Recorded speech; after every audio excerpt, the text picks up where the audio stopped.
In this video, I want to illustrate one of the techniques that I mentioned in the blog article about controlling exposure, which is blending two exposures in Photoshop.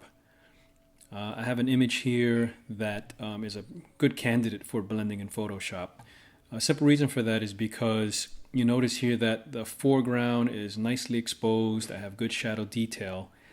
However, the sky has blown out pretty good. You can see on the histogram here, I have a nice peak on the right-hand side.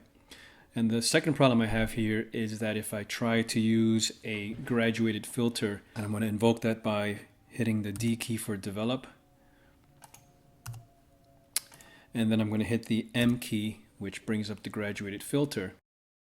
If I click and drag to create this filter, I don't have an even horizon line.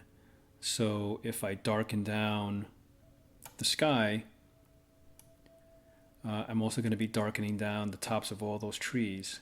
And that may or may not be the effect that I want ultimately in the image. So for example, even though here the sky looks pretty good, but I've lost a lot of the nice crisp highlights in these trees and the soft light that it was picking up from the morning sun. So the strategy I would use would be to process this image 2 times in Lightroom, once for the shadows and once for the highlights. And so what I'm going to do is I'm going to go back into the library module, right click on this image and select create virtual copy. And that gives me 2 copies referencing the same raw file. So I'm not taking up any more hard drive space on my computer, but I do have 2 files that I can process differently. So the original copy I will leave as is because I like the way the foreground looks in this image. And then I'll go to the virtual copy, and in this one I'll process this one for the sky. And that would basically mean dropping the exposure down until the sky is not clipped anymore and I regain some of the color and the texture that I know was there originally. So I'll hold down the Option key. While I'm holding Option down, I'm going to click and drag in the exposure slider.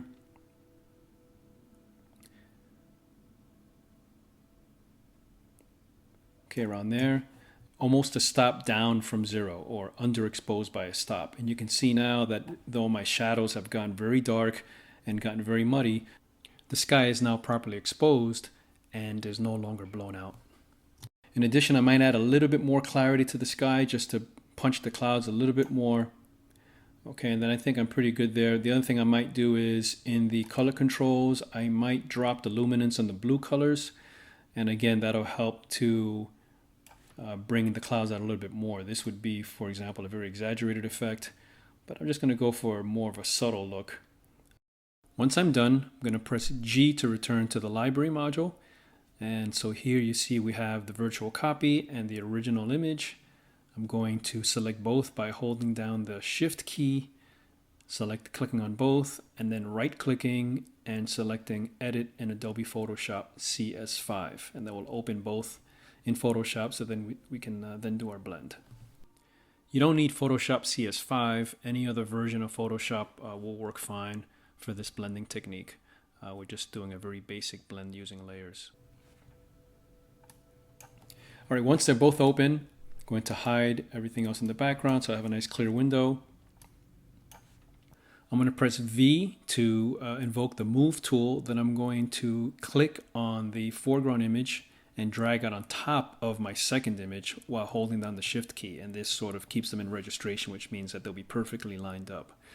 Actually, I've done the reverse of what I really wanted to do. I wanted to put the lighter image on the top in the layer stack. So I'm going to come over to my layers panel on the right hand side, and I'm going to double click the bottom layer, which is the background layer, and make it a regular layer so that this way I can move them around. And then I'm going to take that layer and drag it onto the top. So now I've reversed the stack and the lighter image is now on top, the darker image on the bottom.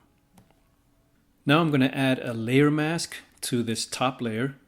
And I do that by selecting the layer and then pressing the Add Layer Mask icon on the bottom of the Layers panel.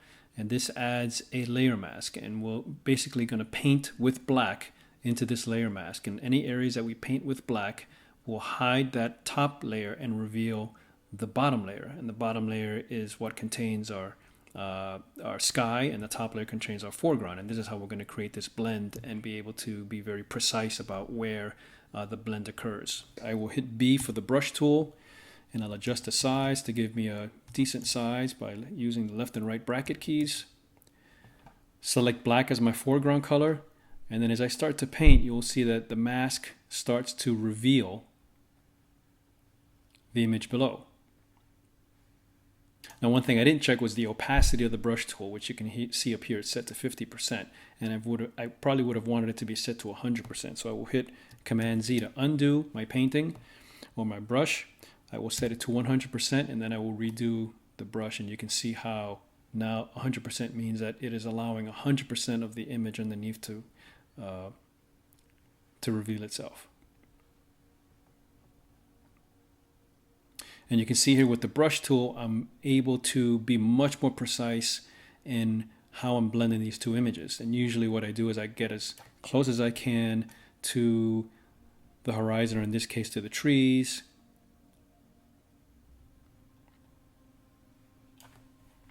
Make the brush a little smaller, maybe get in here a little bit. And then what I do is I will now reduce the opacity, because the idea now is to create a smooth blend between the image below and the image above. So I want to create as smooth of a blend as possible so that these trees look natural and we don't see a very abrupt transition between the two images. So back to the brush tool, I'm going to drop my opacity to 40 by hitting the number 4. And then now I will start to brush in that transition area.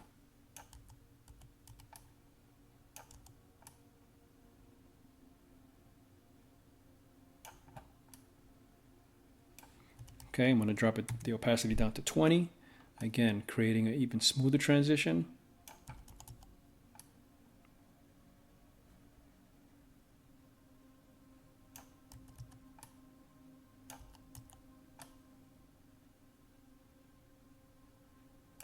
Okay, and you can see here how I can adjust this mask to my liking.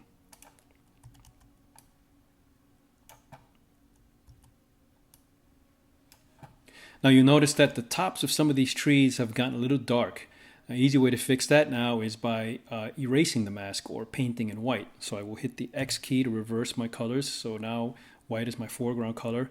And again, using an opacity of about 20, I can paint back in to lighten these trees just a little bit.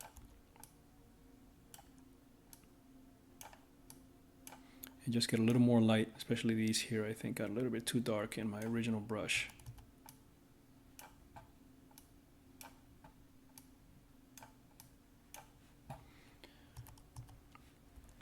I'm going to hit X again to come back to the black and paint a little bit more in this area, which still looks a little bit unnatural to me.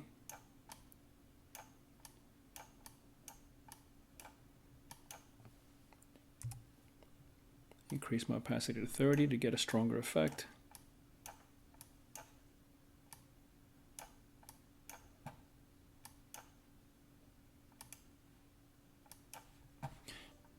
Tweak the tops of these trees just a little bit to reveal a little more light.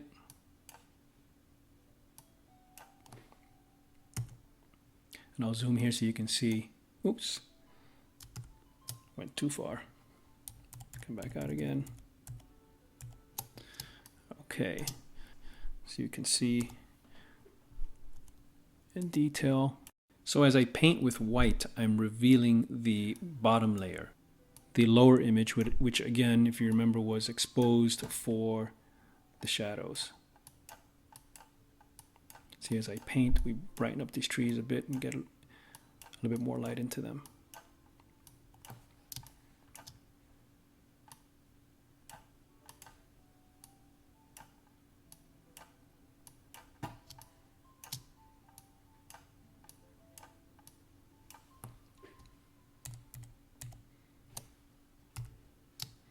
Okay, so that's the final effect. So you notice now foreground looks great, sky looks great, and I've had much better control over blending these two exposures versus using the graduated filter in Lightroom.